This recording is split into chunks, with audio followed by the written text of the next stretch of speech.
नमस्कार दोस्तों। आज के इस वीडियो में हम बात करेंगे रावण पुत्र मेघनाद के बारे में। मेघनाद के मरने के बाद उसकी पत्नी सुलोचना का क्या हुआ। आज के इस वीडियो में बहुत ही अच्छी जानकारी हम लेकर आए हैं। आप लोगों से गुजारिश है कि वीडियो शुरू से आखिर तक जरूर देखिएगा। वीडियो अच्छे लगे तो लाइक कीजिएगा, चैनल पर नए हैं तो सब्सक्राइब जरूर कर लीजिएगा। दोस्तों, मेघनाद रावण और मंदोदरी का सबसे ज्येष्ठ पुत्र था, क्योंकि रावण एक बहुत बड़ा ज्योतिष भी था जिसे ऐसा पुत्र चाहिए था जो कि महाबलशाली और महाप्रतापी हो।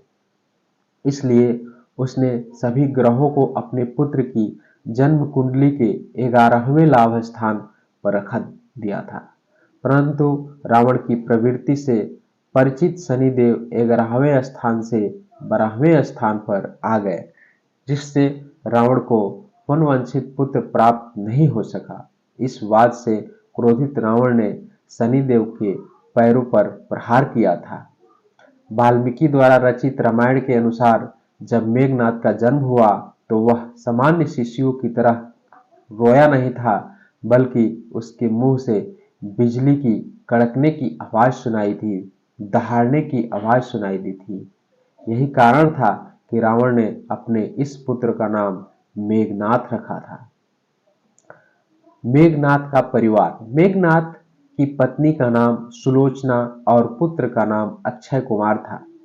हनुमान जी ने अक्षय कुमार का अशोक वाटिका में वध कर दिया था। कहते हैं कि इसकी एक और पत्नी थी जिसका नाम नागकर्ण था, जो पताल में राजा शेषनाग की पुत्री थी।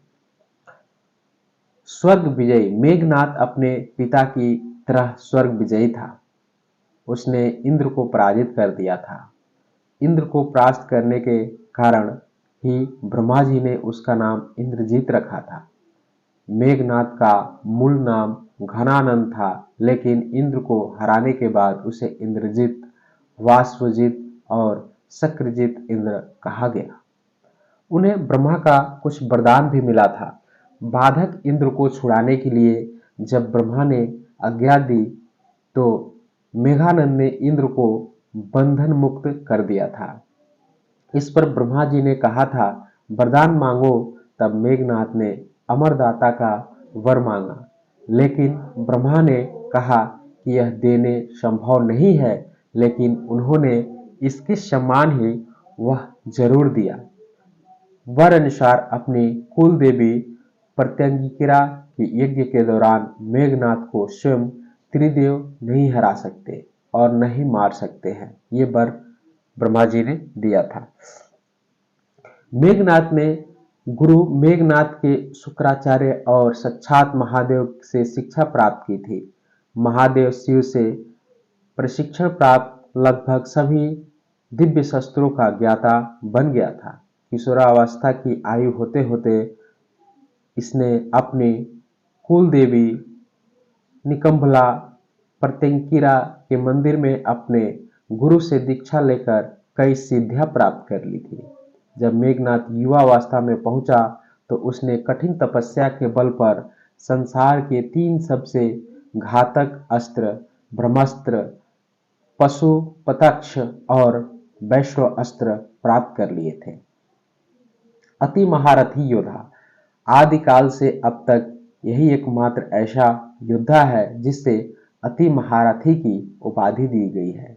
इसका नाम उन योद्धाओं में लिया जाता है जो ब्रह्मांड अस्त्र, वैष्णव अस्त्र तथा पशुपात अस्त्र के धारक कहे जाते हैं। इसने अपने गुरु शुक्राचार्य ने सानिध्य में रहकर तथा त्रिदेवों द्वारा कई अस्त्र शस्त्र एकत्र किए थे। स्वर्ग में देवताओं को हराकर उनके अस्त्र शस्त्र पर भी अधिकार कर लिया था। वृत्त भक्त मेघनाद, उसे पता था कि राम स्वयं भगवान है, फिर भी उसके पिता का साथ नहीं छोड़ा। जब उसकी मां मंदोदरी ने उसे यह कहा कि इंसान मुक्ति की तरफ अकेला जाता है, तब उसने कहा कि पिता को ठुकराकर आगे मुझे मोक्ष या स्वर्ग मिले तो मैं ठुकरा दूंगा। मृत्यु का कारण उसका बना अपने ही विशिष्ट रथ पर अत्यधिक निर्भरता, अगस्त्य द्वारा बनाए गए कुछ नए दिव्य शास्त्रों जैसे सूर्यास्त्र, इंद्र शास्त्र आदि से अनभिज्ञता जो उसकी पराजय का और मृत्यु का कारण बनी। कुंभकर्ण के वध के बाद मेघनाद द्वारा युद्ध में उतरा। पहले दिन युद्ध में उसने सुग्रीव की पूरी सेना को हिला डाला। राम और लक्ष्मण भी उसके मोहाई शक्ति के सामने बेबस हो चले थे, क्योंकि उसने अपनी कुल देवी का यज्ञ प्रारंभ करके ही युद्ध घोषणा किया था, जिसके प्रभाव से उसका रथ अदृश्य हो जाता था। मौका पाकर उसने राम और लक्ष्मण पर नागफास का प्रयोग किया और दोनों को ही मूर्छित कर दिया था। नागफास से मूर्छित व्यक्ति अगले दिन का सूरज नहीं देख सकता था। तब हनुमान जी तुरंत गरुड़ भगवान के पास गए और उन्हें लेकर आए। गरुड़ को देखकर नाग देवता भयभीत हो गए तथा उन्हें राम तथा लक्ष्मण को मुक्त कर दिया तथा उनकी मूर्छा हटी। अगले दिन मेघनाथ ने अपने शक्ति बाण से लक्ष्मण जी मूर्छित कर दिया। तब लक्ष्मण जी को प्राण के बचाने के लिए हनुमान जी का लंका से सुषेणबद्ध को उठा लाए। वैद्य ने हनुमान जी को उपाय बताते हुए संजीवनी बूटी लाने को लिए कहा। उस संजीवनी बूटी से ही लक्ष्मण की मूर्छा टूटी। तीसरे दिन भविष्यवाणी के कहने पर लक्ष्मण वहां जा पहुंचे जहां मेघनाद कुल देवी का यज्ञ करवा रहा था। यज्ञ में कुल देवी की पूजा करते समय हथियार उठाने की मनाही थी, परंतु फिर भी वहां रखे यज्ञ पात्रों की सहायता से मेघनाद लक्ष्मण से बचते हुए सकुशल लंका पहुंचा था। चौथे दिन मेघनाद को लक्ष्मण ने वीर गति को प्राप्त कर दिया। इस युद्ध में लक्ष्मण के घातक बाणों से मेघनाद मारा गया। लक्ष्मण जी ने मेघनाद का सिर उसके शरीर से अलग कर दिया और सिर को प्रभु श्री राम के चरणों में रख दिया। उसके बाद सुलोचना आई और सुलोचना कैसे कटा हुआ सिर लेकर गई, यह कथा हमें रामायण में नहीं मिलती है। यह कथा हमें रामायण से इतर दक्षिण भारत की प्रचलित लोक कथा में मिलती है। कहते हैं कि यह किंवदंती, इसमें सच्चाई नहीं है। रामायण अनुसार प्रभु श्री राम ने मेघनाद का शव अपने दूतों के हाथ रावण के दूतों को सौंप दिया था, लेकिन श्री राम मेघनाद की मृत्यु की सूचना मेघनाद की पत्नी सुलोचना को देना चाहते थे। उन्होंने मेघनाद की एक भुजा को बाण के द्वारा मेघनाद के महल में पहुंचा दिया था।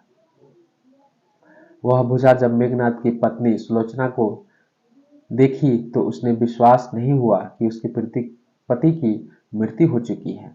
तब कटे हाथ ने लिखकर लक्ष्मण का गुणगान किया। रावण ने सुलोचना ने मेघनाद का कटा हुआ हाथ दिखाया और अपने पति का सिर मांगा। सुलोचना रावण से बोली कि अब मैं एक पल भी जीवित नहीं रहना चाहती, पति के साथ ही सती होना चाहती हूँ। तब रावण ने कहा, पुत्री 4 घड़ी प्रतीक्षा करो, मेघनाद का सिर शत्रु के सिर के साथ लेकर आता हूँ। लेकिन सुलोचना को रावण की बात पर विश्वास नहीं हुआ। तब सुलोचना मंदोदरी के पास गई। मंदोदरी ने कहा कि तुम राम के पास जाओ, वह बहुत ही दयालु है। सुलोचना जब राम के पास पहुंची तो उसका परिचय भविष्यवाणी ने करवाया। सुलोचना ने राम से कहा, हे राम, मैं आपकी शरण में आई हूँ, मेरे पति का सिर मुझे लौटा दो ताकि मैं सती हो सकूं।